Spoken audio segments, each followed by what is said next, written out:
Salam Bapak Ibu, saudari-saudari yang dikasihi oleh Tuhan Yesus Kristus. Pada saat ini saudara, saya ingin mengajak kita sama-sama memikirkan dan merenungkan tentang ibadah online dan ibadah onsite yang diadakan secara tatap muka. Bapak Ibu, saudara-saudara, kita harus memahami terlebih dahulu bagaimana pemahaman Alkitab tentang konsep ibadah yang ideal. Saudara-saudara, ibadah yang ideal itu sebenarnya ibadah yang bersifat spiritual dan sekaligus juga ragawi. Kalau kita membaca saudara di dalam Injil Yohanes pasal yang keempat ayat 23 sampai dengan 24, di situ dikatakan bahwa Allah itu roh adanya dan barang siapa menyembah Dia harus menyembahnya di dalam roh dan kebenaran. Kalau kita percaya saudara bahwa Allah kita adalah Allah yang roh adanya, maka Allah itu tidak dibatasi oleh waktu, tidak dibatasi oleh ruang, tidak dibatasi oleh tempat. Allah maha hadir di mana-mana. Allah bukan hanya hadir ketika kita beribadah di gedung gereja, tetapi juga ketika kita ada di rumah atau di tempat-tempat lain.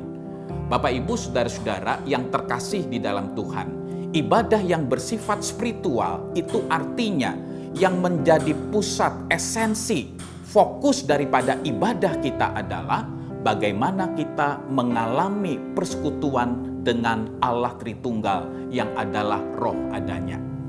Tetapi saudara-saudara, kita juga harus memperhatikan bahwa ibadah yang sejati, ibadah yang ideal menurut Alkitab itu bukan hanya bersifat spiritual, tetapi juga bersifat ragawi, melibatkan tubuh fisik kita. Dan ibadah ragawi itu adalah ibadah yang juga bersifat komunal, saudara. Di dalam arti adalah melibatkan persekutuan orang percaya. Saya ingin mengajak kita membaca Ibrani pasal yang ke-10 ayat 24 sampai 25. Dikatakan demikian. Dan marilah kita saling memperhatikan supaya kita saling mendorong dalam kasih dan dalam pekerjaan baik.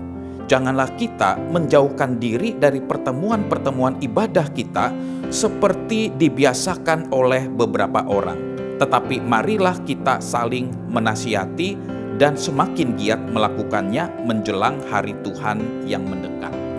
Nah, jadi Bapak Ibu saudara-saudara, berdasarkan ayat yang kita baca ini, ibadah Kristen itu adalah ibadah yang bersifat komunal, bukan hanya merupakan sebuah relasi personal antara saya dengan Tuhan secara vertikal, tetapi juga ibadah Kristen itu adalah ibadah yang bersifat horizontal, melibatkan persekutuan dengan orang percaya lain. Jadi saudara, ibadah yang ideal itu kita tidak melakukan ibadah sendiri-sendiri ketika ada di rumah misalnya, tetapi ibadah yang dilakukan oleh umat Allah secara bersama-sama, di tempat yang sama, dan pada waktu yang sama. Nah Bapak Ibu saudara-saudara yang terkasih di dalam Tuhan, ibadah online itu adalah sebuah ibadah yang sebenarnya tidak ideal, tetapi itu merupakan alternatif yang terbaik pada saat kondisi gawat darurat. Misalnya saudara, kalau misalnya kita sedang sakit yang tidak memungkinkan kita untuk beribadah hari Minggu secara onsite atau tatap muka, maka kita bisa melakukan pilihan untuk beribadah secara online. Atau misalnya saudara, kita ingat saudara beberapa tahun yang lalu situasi COVID yang sedang tinggi, pada saat itu kita belum mengalami vaksin, belum ada booster saudara, maka demi untuk memproteksi dan merawat kehidupan, demi untuk kita ini bisa terlibat aktif memberikan kesaksian yang baik bagi dunia ini untuk memutus rantai penularan COVID, maka saudara kita dianjurkan untuk melakukan ibadah secara online.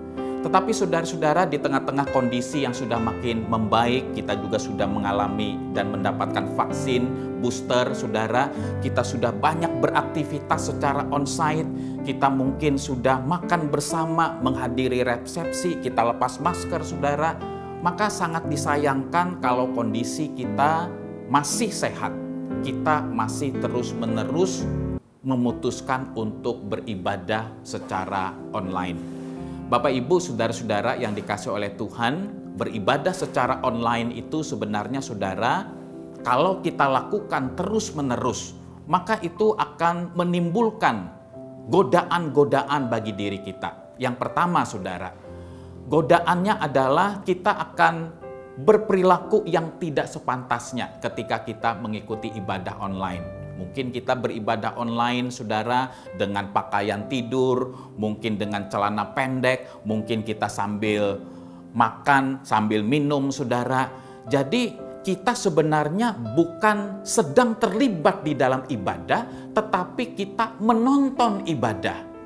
Menonton ibadah dengan terlibat di dalam ibadah, saudara, itu adalah dua hal yang berbeda. Menonton ibadah itu sama seperti kita menonton film atau menonton sesuatu di YouTube. Kita betul-betul fasih di dalamnya. Tetapi yang namanya terlibat di dalam ibadah, berarti saudara kita terlibat aktif di dalam ibadah itu. Ya, walaupun kita mengikuti ibadah online, kalau diminta untuk berdiri, kita berdiri. Kalau diminta untuk mengikrarkan pengakuan iman rasuli, kita melakukan itu sesuai dengan perintah yang disampaikan oleh pemimpin ibadah. Nah, Bapak Ibu, saudara-saudara, hal yang kedua juga saudara, godaan apabila kita terus-menerus melakukan ibadah online, padahal kondisi kita sehat, saudara, maka kita ini tidak tertanam, tidak terhisap, dan tidak memiliki komitmen untuk bertumbuh bersama di dalam gereja lokal. Saudara-saudara, ketika kita melakukan ibadah online, saudara, terus-menerus mungkin kita bisa gonta-ganti channel, gonta-ganti link YouTube, saudara. Kita ingin melihat pengkhotbah yang kita sukai, kita ingin melihat model ibadah yang kita sukai, kita bisa mendapatkan itu. Tetapi kita jangan pernah lupa bahwa fokus kita di dalam ibadah bukan sekedar, saudara, untuk kita mendapatkan kepuasan melalui ibadah yang kita lakukan. Tetapi bagaimana kehadiran kita sebagai orang percaya bisa menjadi berkat bagi orang lain. Dan itu hanya dimungkinkan kalau kita hadir secara onsite, berinteraksi face to face dengan orang lain, saudara, di dalam ibadah gereja. Bapak, Ibu, saudara-saudara yang terkasih di dalam Tuhan, bayangkan saudara, jika ada dua pribadi yang sedang berpacaran, berpacarannya terus-menerus secara online. Mungkin mereka berkomunikasi lewat video call, berkomunikasi lewat WhatsApp, atau sarana-sarana virtual lainnya. Saudara, mereka tidak akan mungkin bisa memiliki pengenalan dan keintiman yang dalam satu dengan yang lain kalau mereka terus-menerus melakukan interaksi secara online. Pengenalan dan keintiman yang dalam, relasi yang sehat di dalam berpacaran hanya mungkin terjadi jika juga melibatkan yang namanya interaksi atau perjumpaan secara langsung. Bergandengan tangan mungkin ketika berpacaran, makan bersama, ngobrol secara langsung, itulah interaksi dan komunikasi yang utuh, hadir secara fisik, secara bersama-sama. Maka saudara, analogi dan ilustrasi ini juga membantu kita untuk memahami bahwa sekalipun kita mengetahui ibadah online itu banyak sisi-sisi positifnya, tetapi sebenarnya itu bukanlah sebuah ibadah yang ideal.